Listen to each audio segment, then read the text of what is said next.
The dried leaves and berries are ground up and made into cigarettes by a simple hand machine. The deadly narcotic is thus quickly and easily prepared for its market.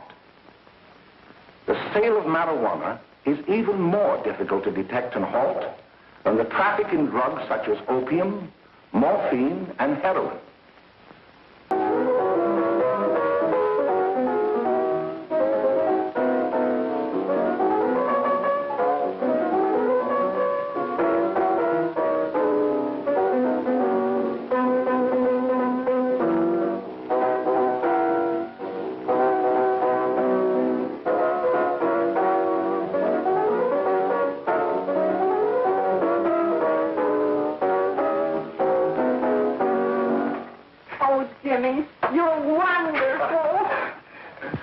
You're just finding that out.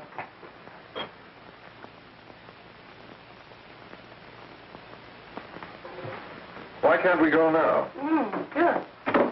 Hey, kids, we're having a little party up at my girlfriend's apartment. Wouldn't you like to come? Oh, I'd love to. You want to come, don't you, Jimmy? Oh, sure. Any place with you. Well, come along. We can all go in my car.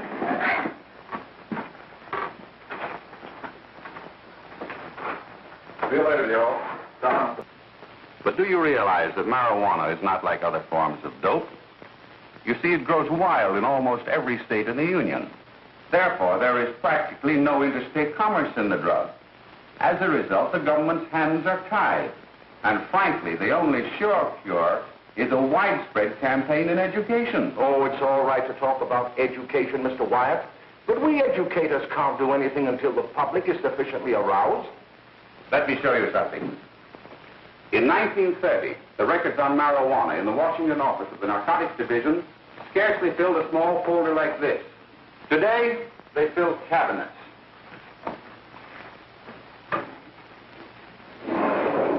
All these devoted to marijuana records. Here is an example. A 16-year-old lad apprehended in the act of staging a holdup. 16 years old and a marijuana addict. Here is a most tragic case. Yes, I remember. Just a young boy. Under the influence of the drug, he killed his entire family with an axe. Then there is the most vicious type of case. Here, in Michigan, a young girl, 17 years old, a reefer smoker, taken in a raid in the company with 5 young men. Here is a particularly flagrant case. Yes, I remember. The newspapers made quite a play of it. In West Virginia, wasn't it? Yes. And there are hundreds of them coming up, new ones every day. I'd like to take these records, if I may. I feel they would be of invaluable assistance to me in combating the evil in my school. You're very welcome, Dr. Carroll. Thank you. Bill, I'm going to ask you a straightforward question. And I'd like to have a straightforward answer. Yes, sir. Isn't it true that you have, perhaps unwillingly, acquired a certain harmful habit through association with certain undesirable people? Well? Oh, no, sir, I haven't, Dr. Carroll. Well, that is, you see, I'm worried about something at home. All right, my boy. We'll just have to let it go at that. But remember, if you ever want to confide in me, no one will ever be the wiser. Well, thank you, Dr. Carroll. Come on, Jimmy! Please, something hard!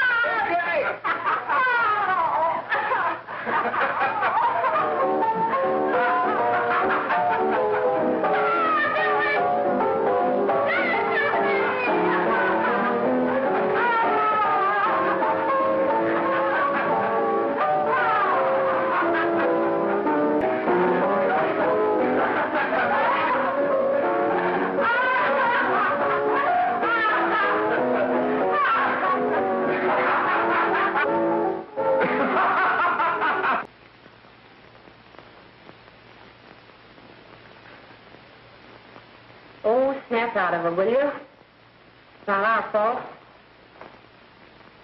Why'd I ever bring him up there anyway? He's just a kid. I can't hang him. Shut up, shut up! Why don't you let yourself go? Talk.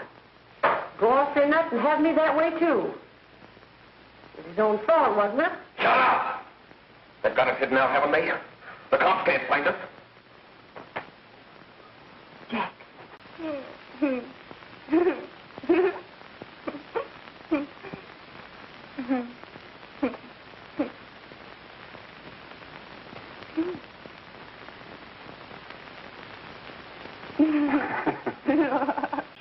And while Bill Harper had been considered an exceedingly good player, I saw him miss the ball by as much as 3 or 4 feet.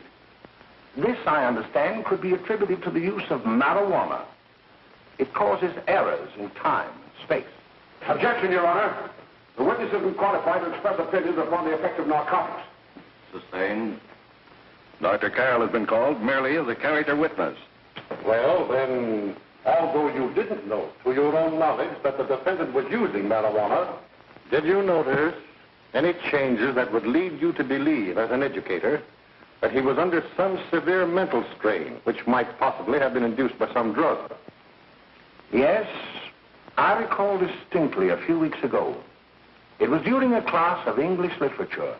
There was a serious discussion of Shakespeare's Romeo and Juliet when he suddenly burst into an uncontrollable fit of hysterical laughter.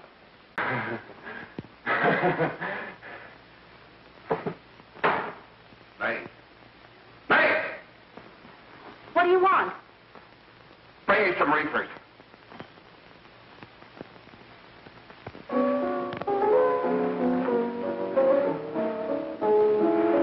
They're going to hang him. Blanche, they're going to hang him. Oh, come on. Get a hold of yourself. Here you are. And quit that crazy laughing. Where's Jack? I want to get out of here. They'll pick you up and hang you if you don't pipe down. I want to see Jack. Jack. I want to see Jack. Jack. You better quiet him. I can't do anything with him.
I know what you want. You want to kill me. You're crazy. Take it easy, kid. I just want to talk to you. No, he hadn't killed Mary. He was so doped up, they made him think he had. Ralph wanted to tell you, too. Oh, if they'd only let him. But this is the truth, Judge. I'm telling you the truth. After Jack saw the poor he was dead, he put the gun in Bill's hand. It was Jack's fault. And it was my fault, too. I got all of them to come up to the apartment. I'm just as much to blame. I am. Do I understand you wish to plead guilty to a charge of fostering moral delinquency in the case of William Harper? Yes, I'm guilty. I am.